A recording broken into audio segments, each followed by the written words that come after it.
because I didn't want to waste that money because they treat us horribly. We were the only ones who was costing us money. Nobody else was paying into it. And it was a disaster. But everything that he said, I'll give you an example. I'm the one that got the insulin down for the seniors. I took care of the seniors. What he's doing is destroying all of our medical programs because the migrants coming in, they want everybody. Look, I have to be the center of the stage and guarantee you that. And I want to take care of people. We're destroying people. They're taking over our schools, hospitals. They're going to be taking over Social Security. He is destroying Social Security, Medicare, and Medicaid. The idea is that we, in fact, we were the only ones with consequences. We're not members of the Paris Accord. How can we do anything? We're not able to. The United States can't get its pollution under control. One of the largest polluters in the world, number one. We're making significant progress. By 2035, we will have cut pollution in half. We have made significant progress, and we're continuing to make progress. We set up a climate corps for thousands of young people will learn how to deal with climate, just like the Peace Corps. And we're moving in directions that are going to significantly change the elements of cause of pollution. But the idea that he claims that he has the biggest heart up here and he's really concerned about pollution and about climate, I've not seen any indication of that. And by the way, with regard to prescription drugs, one company agreed that they would reduce the price to $35, which I was calling for, one, voluntarily.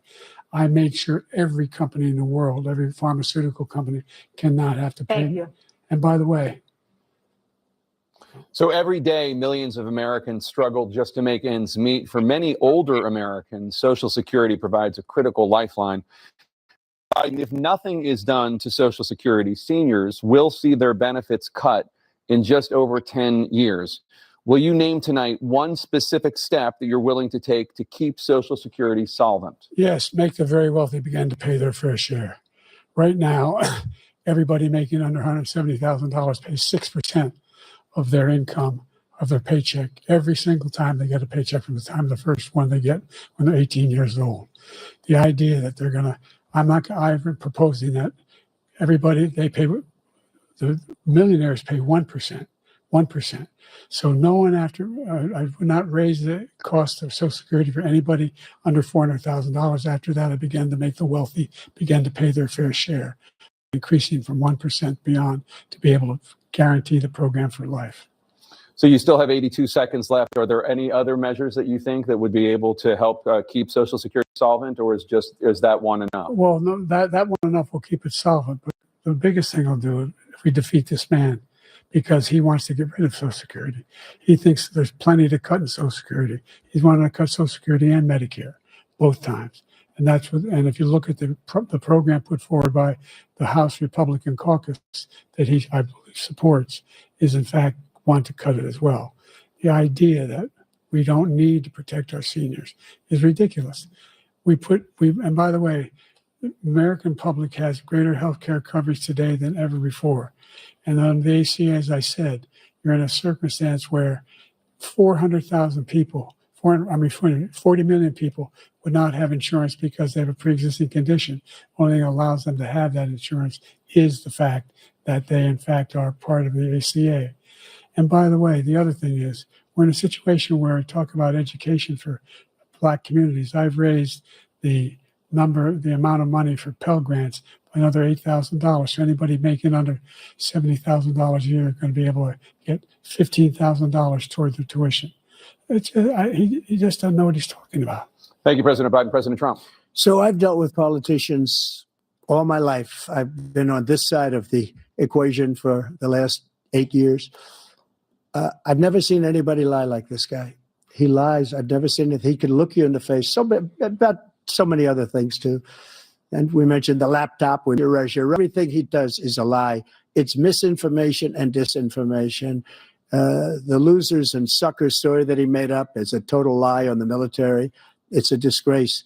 But Social Security, he's destroying it because millions of people are pouring into our country and they're putting them onto Social Security. They're putting them onto Medicare, Medicaid. They're putting them in our hospitals. They're taking the place of our citizens. They're what they're doing to the VA, to our veterans, is unbelievable. Our veterans are living in the street, and these people are living in luxury hotels. He doesn't know what he's doing. And it's really coming back. I've never seen such anger in our country before. President Biden? The idea that veterans are not being taken care of, I told you before. And by the way, when I said suckers and losers, he acknowledged after that he fired that general.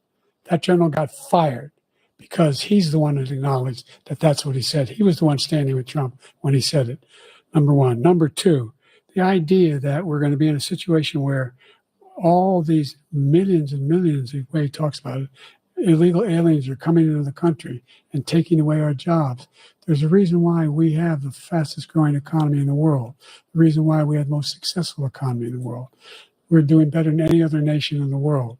And by the way, those 15 Nobel laureates he talked about being phony, those 15 Nobel laureates, economists, they all said that if Trump is reelected, we're likely to have a recession and inflation is going to increasingly go up. And by the way, worst president in history, 159 presidential scholars voted him the worst president in the history of the United States of America.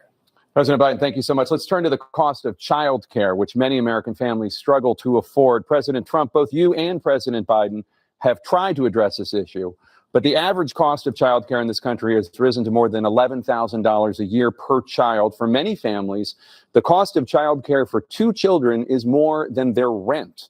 In your second term, what would you do to make childcare more affordable? Just to go back, the general got fired because he was no good. And if he said that, that's why he made it up. But we have 19 people that said I didn't say it, and they're very highly respected, much more so than him. The other thing is, he doesn't fire people.